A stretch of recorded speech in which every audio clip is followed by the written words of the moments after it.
Business owners, we all know the feeling.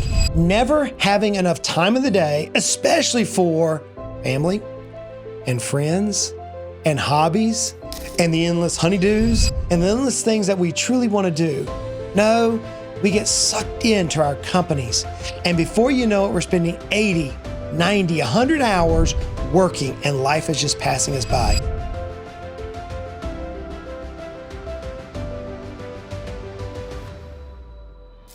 Hey friends, today I'm gonna go over 4 practical ways you can reclaim your time while focusing on what truly matters. My 4 strategies will transform your time management, both in and outside of work, while at the same time building generational wealth. Friends, 30 years as a business owner has taught me one thing, and that is time is fleeting. Tempus fugit is a Latin term. It's just like sand between our fingers. It's just going. I've learned the value of focusing and priorities. And today I'm gonna share my secrets that's allowed me to have life outside of work while at the same time building 7 and 8 and 9-figure companies. That's right. You can have time for your family, your hobbies, and even taking many months off. So let's dive into it. My first strategy is this: calendar what matters. Calendar what matters.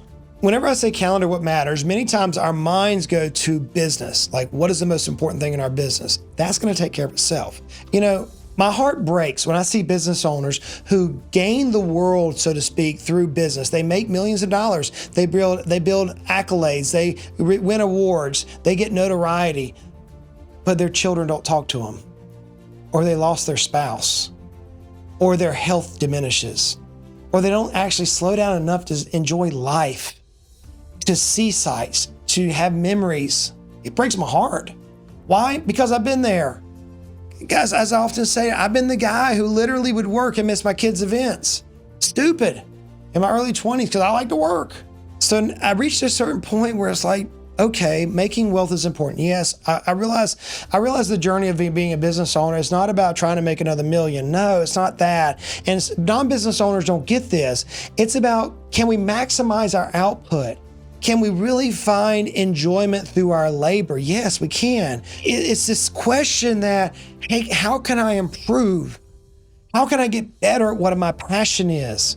That's what drives us. How can I impact more people? How can I help customers with my service or my product? It's literally a passion that's birthed deep inside of us. Many non-business owners don't understand. But the same passion that we have for work, friends, it can be deployed outside of work. You can have that passion with your family, with your friends, with your hobbies, with life. So here's how I set up a crystal clear calendar for my life and for my work. Done this for many years. About every quarter, about every 6 months, Emily and I will sit down together and we'll look into the future. And we know we have a couple of big events that we automatically are going to schedule. We know that June, July, or August, we're going to spend time in the Florida Keys. We're going to go down, we'll have a boat, we're going to go fishing offshore, we're going to go scuba diving, we're going to snorkel, we're going to play in the pool. We're going to just spend time as a family in God's creation, enjoying the weather, enjoying the sun, enjoying the water. We're going to do that, and we're going to create memories. That's a priority for us. Another priority is, I know that in November, it is deer season. I like hunting deer. It's a passion of mine. So I'm going to block off 3, 4, 5 weeks in September, October, and most of November. I'm going to spend a lot of time in God's creation.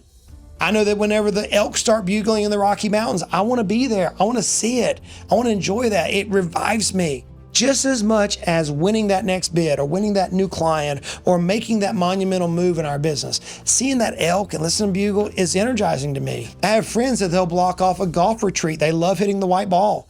They love just being away from the office and being away from work and chasing that ball with their friends. That's their thing. Cool. Have friends of mine that will grab an RV and they'll run to a NASCAR event and spend a long week at a NASCAR event just tailgating, having fun with their friends. Great. The key is we block out the major events of our year, of our calendar, of our life. Not only do we mark out the major events, the things that we want to actually invest in, we also mark off any important things for our kids I know you do the same. Whenever my daughter moved into college, I took off 4 days so we could help her move into college and create memories as she was a freshman in college. Whenever my kids have had recitals or various things through school or various things through church, we block it off. No, I'm going to be with my family. This is important for me to create a memory of my family. Those are important things, so we'll block those off. Now, here's where it gets tricky. For me personally, when I come into my business, I'm also going to block my business in a certain way. For me, Mondays and Fridays are not client-facing or not production-oriented. I realize this isn't the case for everybody, but for me, my Mondays is all about getting my week prepared, getting my outlay for my content, my outlay for my education moving for that week. As a financial advisor, may I challenge you, if you're listening to me or as a professional, consider having Monday mornings blocked, where it's just your time to prepare for the week. Now, Fridays is a time that I block that I don't do any production in.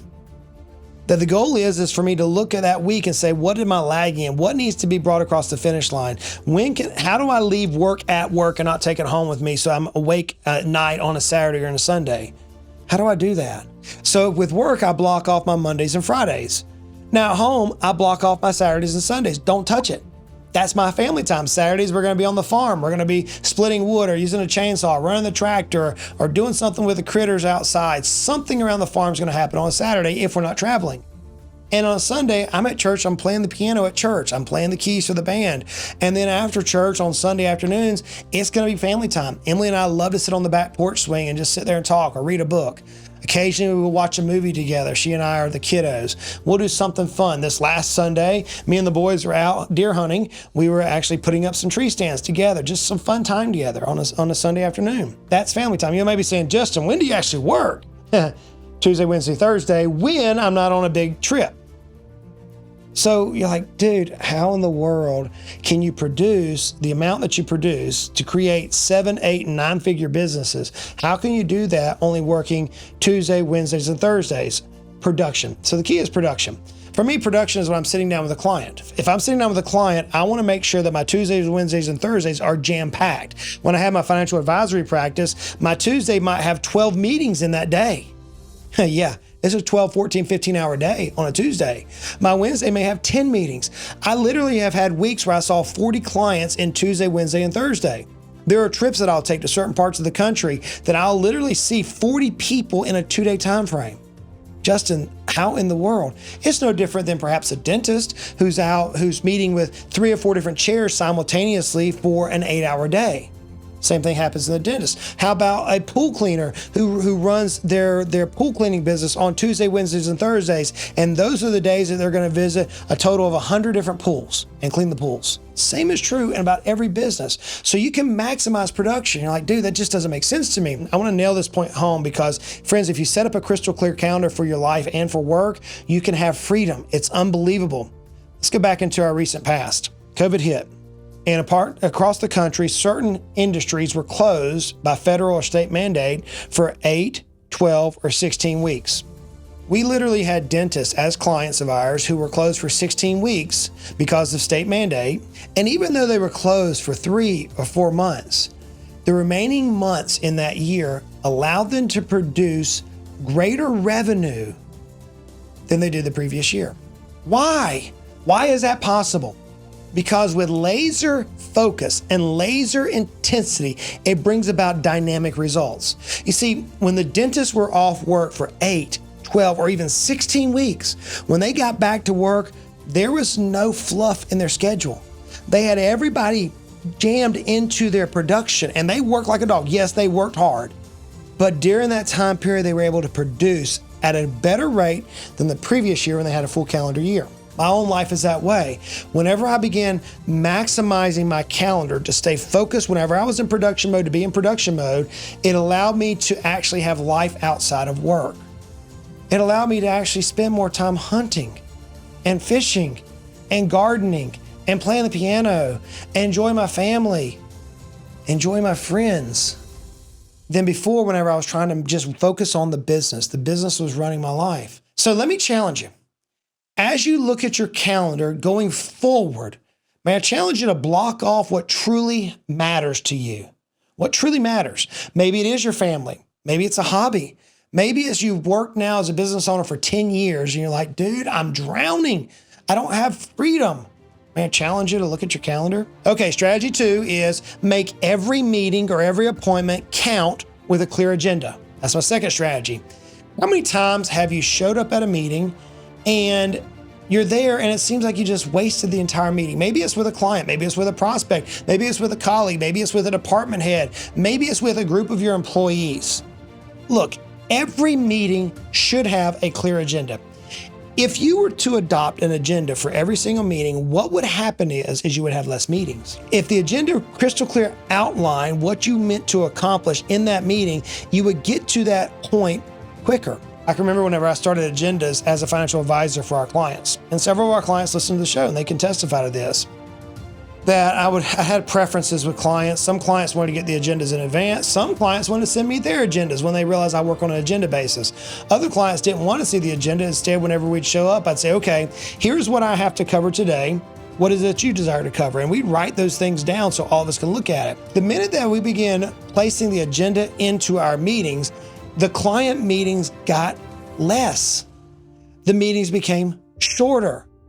It allowed us to stay focused. It kept everyone on the mark and it saved time. It's pretty amazing what happens when you just simply enter in an agenda. Let me ask you a simple question. Does every meeting that you have an agenda? If not, may I challenge you? For every single meeting, have an agenda. You're like, Goodbread, every meeting? Yeah.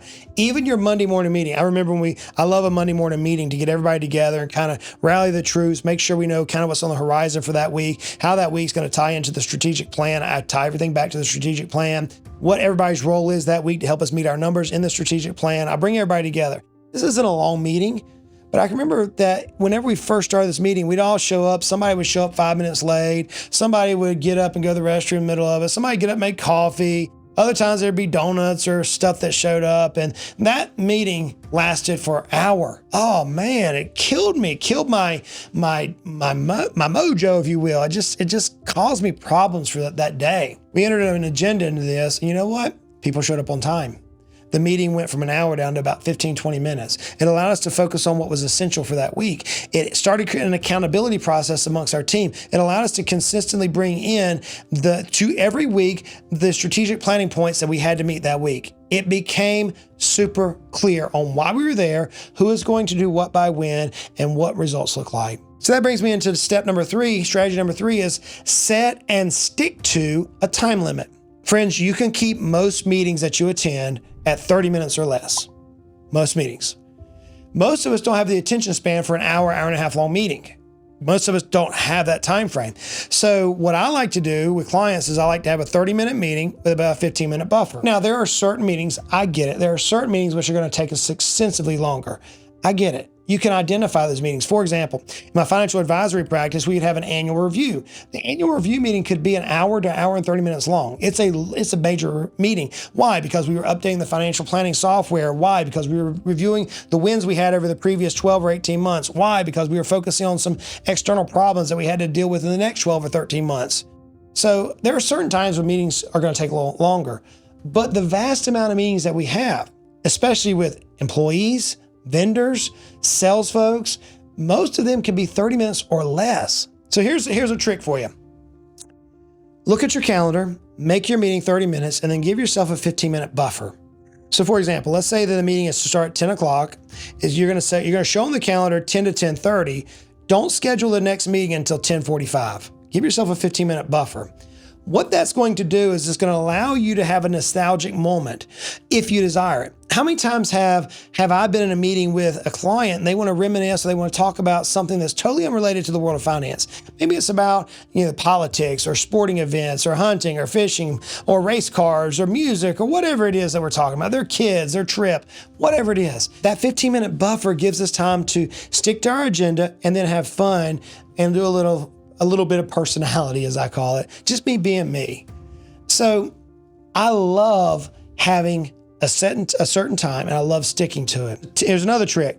If you're looking at your watch as you're conducting the meeting and you see that the meeting is going to run over, stop and say, hey guys, I see we're getting pressed on time here. What is essential that we need to cover that we haven't covered yet? What that's going to do is it's going to start bringing everybody back to the theme or to the agenda of the meeting, and you'll be able to move forward with that particular meeting. Here's another way that you can stick to time limits. You be comfortable with multitasking, especially in front of clients, especially in front of clients.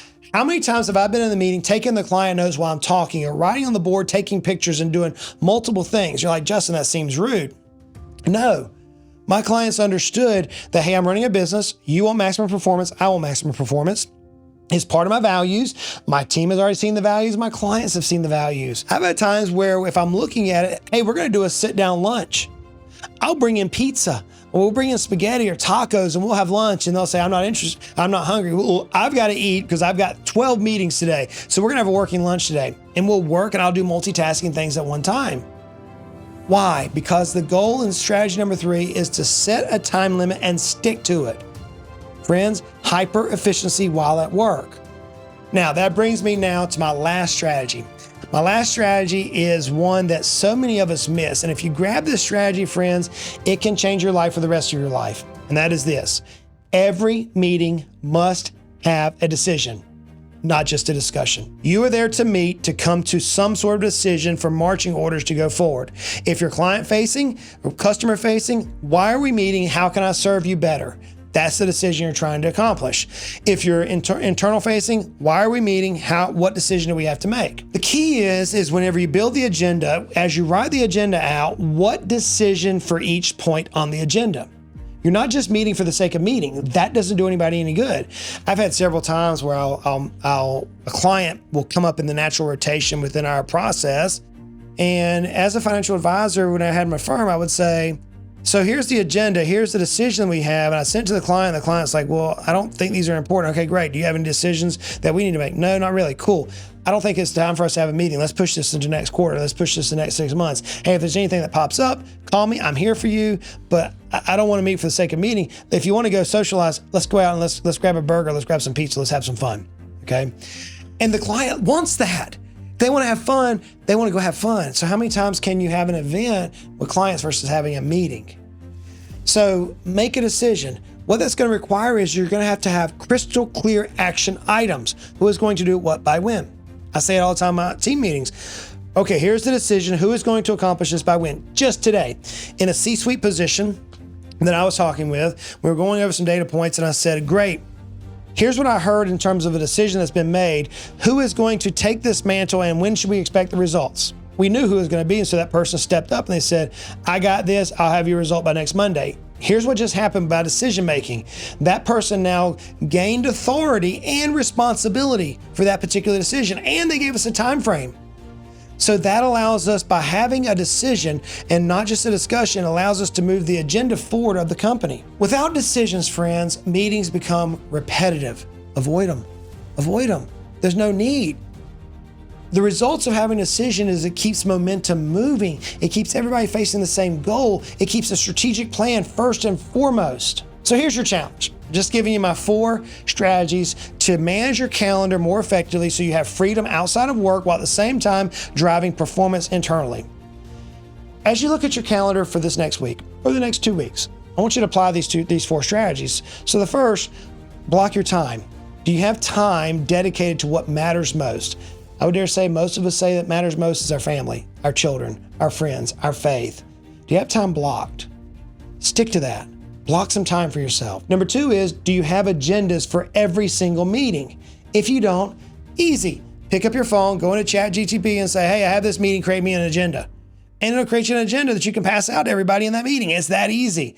Create an agenda. Number 3 is stick to the time limits. My challenge to you on time limits is try to get away from hour meetings. Try to get down to 30 minutes with a 15-minute buffer. You'll be surprised at how you can block in, especially in the service industry. You'll be surprised how you can block in almost double the production in a single week. This is how, friends, I was able to scale a company from 0 to an 8-figure exit in 49 months. And then every meeting must have an action item. Every meeting must have an action item. So who is going to do what by when? If you follow these 4 points, you'll be surprised at how much time you have back. You'll be surprised that now when you go home, you're actually at home. You'll be surprised now to be able to take off 2, 3, 4 months a year. No, so I didn't say weeks, months a year. Friends, time is your most valuable resource. It's more valuable than money. It's your most valuable resource. And as a business owner, you only have 24 hours in a day. Don't let it slip away. Don't let it slip away. With these 4 strategies, you can control your schedule and not have your schedule control you. So, if you're ready to make the most of your time, you now have the tools. You may say, Goodbread, this is good, but dude, I need a little help. I am so in the trenches right now. I can't see a way to make this work. You're talking about 3-4 months out, taking off per year. You're talking about going fishing for a month? Seriously? Yeah, seriously. Going hunting for weeks? Yeah, hunting for weeks. And gardening and all the other fun stuff that I do while still building generational wealth as a business owner. Goodbread, I can't see it. You need to check out our membership site. The Value Growth Academy is rocking. Business owners are hopping in. We're teaching this stuff. We're not only teaching it, we're showing you how to accomplish it with all the resources that are in the Academy. Take a look at justingoodbread.com and look at our courses there. Value Growth Academy, or the link below will help you. Now remember, friends, take control of your time and make it a great day.